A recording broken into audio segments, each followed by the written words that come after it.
Ladies and gentlemen, let me tell you something. Life is not going to hand you a smooth road. If you're breathing, you're going to face storms. Some storms will shake your bank account. Some will shake your health, and some will try to break your spirit. And the truth, you can't always control what happens to you, but you can control what happens within you. Adversity is life's pressure test. It reveals the cracks, but it also reveals the diamonds. You might feel right now like life has hit you with a blow you didn't deserve. I understand. I've been there, face down, no light in sight, wondering, why me? But let me tell you this, the question isn't, why me? The question is, what now? When life knocks you down, it's not the end of the story. It's just a plot twist. You can cry, you can scream, you can be angry, but you cannot stay down. Every time you rise again, you prove to life that you are not easily broken. You must learn to feed your mind with strength, not weakness. Surround yourself with voices that lift you, not drain you. Speak life into your situation, even when you don't see the way forward. Declare it. Even when your knees are shaking, stand tall. Even when your heart is heavy, keep walking. And hear this, adversity is not here to destroy you. It is here to prepare you for a future you can't yet see. You may be delayed, but you are not denied. You may be wounded, but you are not finished. You may be in the valley, but the mountaintop is still yours to climb. When it's hard, and it will be, don't just hold on. Dig in, claw your way forward, refuse to quit. Because mental strength is not about avoiding pain. It's about pushing through it with your eyes on the victory ahead. You are stronger than the storm. You are tougher than the trial. And your story is not over until you decide it's over. So the next time adversity knocks on your door, don't shrink. Open the door, look it in the eye, and say, you picked the wrong person to mess with. There will be days when the clouds roll in faster than you can prepare for them. The phone call that changes your world. The bill you weren't expecting. The betrayal you didn't see coming. These storms show up uninvited, without warning, and without mercy. And here's the reality. You don't get to choose when they arrive, how long they stay, or what they take with them when they go. But you do get to choose what you will do in the middle of them. That choice, that moment, is where your power lies. When you understand that your reaction is your responsibility, everything changes. The storm may be loud, but you decide whether you let it drown out your faith. The storm may be fierce, but you decide whether you keep moving or stand frozen in fear. Life can pour rain on you all day long, but you choose whether you dance in it or collapse under it. Your mindset becomes your shelter. Your focus becomes your umbrella. Think about it. Two people can go through the same tragedy and come out completely different. One becomes bitter, the other becomes better. One sees nothing but loss, the other discovers lessons and strength. It's not that the second person didn't hurt. It's that they decided their pain would not be the final word. That's the difference your response makes. It can either chain you to the problem or launch you toward the solution. We often forget that our emotions, while powerful, are not dictators. They are messengers. Fear says, this is dangerous. Anger says, this is unfair. Sadness says, this hurts. But you decide what to do with those messages. You can let them paralyze you, or you can acknowledge them, and then act in a way that serves your growth, not your destruction. Controlling your response is not about pretending you're not hurt. It's about refusing to hand the steering wheel to that hurt. Yes, storms can be devastating, but if you allow them, they can also be defining. You can emerge from them with a sharper vision of who you are and what you can handle. Every time you respond with courage instead of collapse, you strengthen your mental armor, and that armor will serve you in the battles to come, not by making the storms smaller, but by making you bigger. When you can't control the storm, you shift your energy from trying to stop the rain to learning how to sail in it. That's where resilience is born, not in avoiding difficulty, but in adapting to it. The storm tests your balance, your focus, your patience, but it also teaches you skills you can't learn on calm waters. And the more storms you navigate, the less they scare you because you've proven to yourself that you can. When adversity strikes, our first instinct is often to look up at the sky and ask, "Why me?" It's a natural reaction. Pain makes us question the fairness of life. We want an explanation, a reason, something that makes sense of the chaos. But here's the truth. Most of the time, you won't get an answer that satisfies you. Life doesn't always come with clear explanations. The longer you sit in the "why me" stage, the more you get trapped in a loop of self-pity and frustration. And while you're stuck there, the problem is still growing. Shifting that question to "what now" changes everything. "Why me" looks backward. It focuses on the past and on blame. "What now" looks forward. It focuses on solutions and action. The moment you ask, "What now?" you take back your power. You stop being a passive victim of your circumstances and start becoming an active participant in your own comeback. That one shift in language moves you from helplessness to possibility. Asking, "What now?" forces you to engage your mind in problem-solving mode. It opens up your creativity, your resilience, and your courage. Instead of obsessing over the unfairness of the situation, you start looking for the next step, even if it's small. That next step might not solve everything, but it will move you forward, and movement is what keeps hope alive. Forward momentum, no matter how small, is how you outrun despair. The power of "what now" is that it works in any situation, no matter how severe. Lost your job. What now? Broken relationship. What now? Health setback. What now?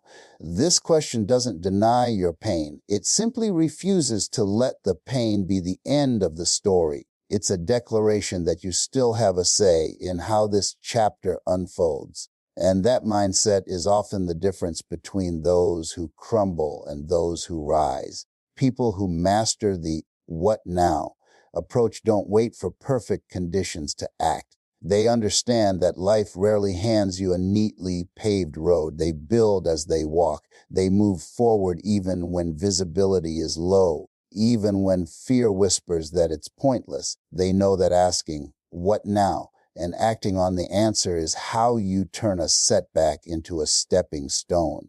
Every time you replace "why me" with "what now," you rewire your brain to focus on possibilities rather than problems. Over time, this habit becomes second nature, and when it does, adversity stops feeling like an enemy and starts becoming a challenge you know you can handle, because you've trained yourself to move, to adapt, and to act instead of dwell. Life has a way of putting you in situations where the heat is turned all the way up. When adversity hits, it's like life is placing you inside a furnace, not to destroy you, but to see what you're truly made of. Pressure strips away the surface layers and exposes the core. It reveals whether your confidence was just for show or if it's backed by something unshakable. It's easy to claim you're strong when the sun is shining and the road is smooth, but strength is only proven in the storm. Think of adversity as life's truth detector. When you're under pressure, you can't fake resilience.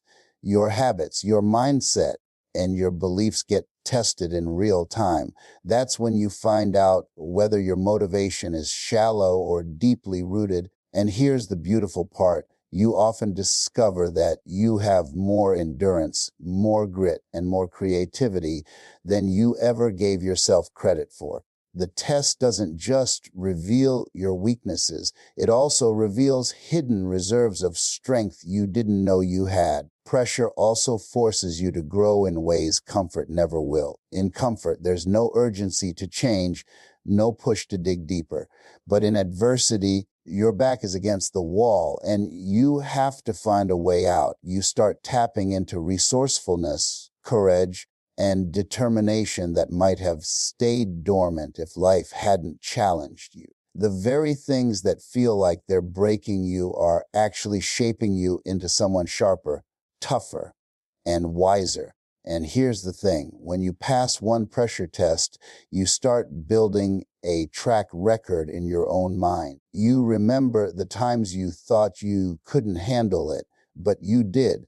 You remember the nights you wanted to quit, but you kept going. Those memories become proof that you are capable, that you can endure, and that you can rise again. This proof becomes your internal fuel, your unshakable evidence that no matter how heavy the next weight is, you can lift it. Adversity doesn't just test your strength, it multiplies it. Every challenge you face and overcome adds another layer to your foundation. Over time, that foundation becomes rock solid. People on the outside may see you as lucky or naturally strong, but you'll know the truth. It wasn't luck, it was trial by fire. Every scar, every battle, every sleepless night was part of the training. When life turns up the pressure, it's not always trying to crush you. Sometimes it's trying to craft you. Diamonds don't form in comfort. They form under extreme heat and pressure. And just like those diamonds, the adversity you face today is shaping you into something rare, resilient, and unbreakable. Every single one of us is going to fall at some point. That's not pessimism, it's reality. You can prepare, you can plan, you can give your best effort, and still life can knock you flat. The market crashes, the deal falls through, the diagnosis comes in, the person you trusted walks away. Falling isn't a sign that you're weak or unworthy. It's simply part of the human journey. No one makes it through life without scars, and no one gets stronger without taking a few hits along the way. What matters is not the fact that you fell, but what you do next. Staying down is a choice. The longer you stay there, the heavier the weight feels, and the harder it becomes to rise. You can either accept the dirt as your permanent address or use it as the ground you push off from. Every second you spend lying there, the voice of defeat grows louder, but the moment you decide to get up, that voice begins to fade. Rising after a fall requires more than physical movement. It demands mental grit. You have to fight through the embarrassment, the doubt, the what will people think questions. You have to silence the inner critic that says, it's over. It's never over unless you declare it over. People might count you out, but their opinion doesn't have the power to define your outcome unless you give it to them. Sometimes getting up doesn't mean sprinting back into the race at full speed. Sometimes it's a slow crawl. Sometimes it's just taking one deep breath and then another, and that's okay. Progress isn't always glamorous. Rising again might not look like victory to the outside world, but every step you take from the ground is a personal triumph. You're proving to yourself that you're still in the fight. Here's the truth. Every time you stand back up, you become a little more unshakable. The first time you fall, it feels like the end. The second time, you remember the last time you got up, so you do it again. Eventually, falling stops being the enemy. It becomes part of the process. You stop fearing it because you know deep down you can recover. That knowledge alone makes you dangerous to anything that tries to hold you down. Life will keep testing your balance. You will trip. You will stumble. You will fall flat on your face. But as long as you refuse to set up camp in the dirt, as long as you refuse to make down your permanent position, you will rise stronger every single time. The fall doesn't define you, the rise does. Your mind is like a garden, and what you plant in it will determine what grows. If you keep planting seeds of fear, doubt, and negativity, you will harvest anxiety, hesitation, and paralysis. But if you intentionally plant seeds of courage, hope, and confidence, you will reap resilience, action, and strength. The mind cannot produce what it has not been fed. What you consume daily, your thoughts, your words, the voices you listen to, becomes the raw material for how you think and act when adversity hits. Fear is always looking for a way in. It comes through the news you watch, the conversations you engage in, and the self-talk you repeat. If you let fear be your main diet, it will drain you long before the real battle begins. That's why you have to be intentional about what you allow into your mental space. Just like you wouldn't feed your body nothing but junk food and expect peak performance, you can't feed your mind nothing but fear and expect mental strength. Feeding your mind with strength means surrounding yourself with empowering content, books, messages, people, and environments that remind you of your potential, not your limitations. It means being selective with the company you keep. Some people are like vitamins. They energize and uplift you. Others are like poison. They drain your energy and fill your mind with doubt. You can't afford to let the wrong voices live rent free in your head. This isn't about ignoring reality or pretending everything is perfect. It's about making sure the strongest voice in your mind is the one that says, "You can." Fear will always whisper, "You can't handle this." Strength will reply, "Watch me." That reply doesn't happen by accident. It's the result of consistently training your mind to focus on solutions, to see possibilities where others see roadblocks, and to rehearse success instead of failure. When you feed your mind strength, you build a reserve you can draw from when life gets heavy. You may not always feel brave in the moment, but if you've been nurturing thoughts of perseverance, courage, and capability, those thoughts will surface when you need them most. It's like a muscle. You can't expect strength in the moment of crisis if you haven't been training all along. The truth is, adversity often catches people off guard, not because they're weak, but because their minds have been undernourished. They've been feeding on fear so long that when a challenge comes, they have nothing strong to stand on. That's why you must guard your mind like your life depends on it, because in the face of adversity, it does. No matter how strong you are, the people and voices you allow around you will shape your mindset. You can be full of ambition, but if you're constantly surrounded by negativity, it's only a matter of time before that energy seeps into your thoughts. The environment you live in is like the climate for your dreams. If it's toxic, they won't grow. But if it's filled with encouragement, support, and belief, those dreams will thrive even in tough seasons. People are like mirrors. They reflect back what they see in you. Some will reflect your potential, reminding you of who you can be. Others will reflect your fears, keeping you focused on your flaws and failures. If you want to stay mentally strong in adversity, you must choose mirrors that show you your strength, your possibilities, and your worth. Surround yourself with people who see the best in you, even when you're struggling to see it yourself. Words matter just as much as people. What you hear regularly will either lift you up or drag you down. Motivating speeches, inspiring books, empowering conversations, these are mental fuel. They feed your spirit and give you the language of perseverance. On the other hand, gossip, complaints, and defeatist talk are like mental junk food. They might be easy to consume, but they leave you weaker. You have to be intentional about what kind of words you let into your ears and into your heart. In times of adversity, your inner circle becomes your lifeline. These are the people who will remind you of your why when you feel like quitting. They'll challenge you to rise when you're tempted to settle. They won't let you drown in self-pity because they believe in your ability to swim. The right people will not only encourage you, They'll hold you accountable to the standard you set for yourself before the storm hit. And don't just think about who's around you, think about who's within you. Your own voice is part of your inner circle. You talk to yourself more than anyone else talks to you. So speak words that lift you. When the world is loud with negativity, your own voice should be the one that says, I've got this, I can make it, I will not quit. That's not just motivation, it's mental conditioning. Here's the reality.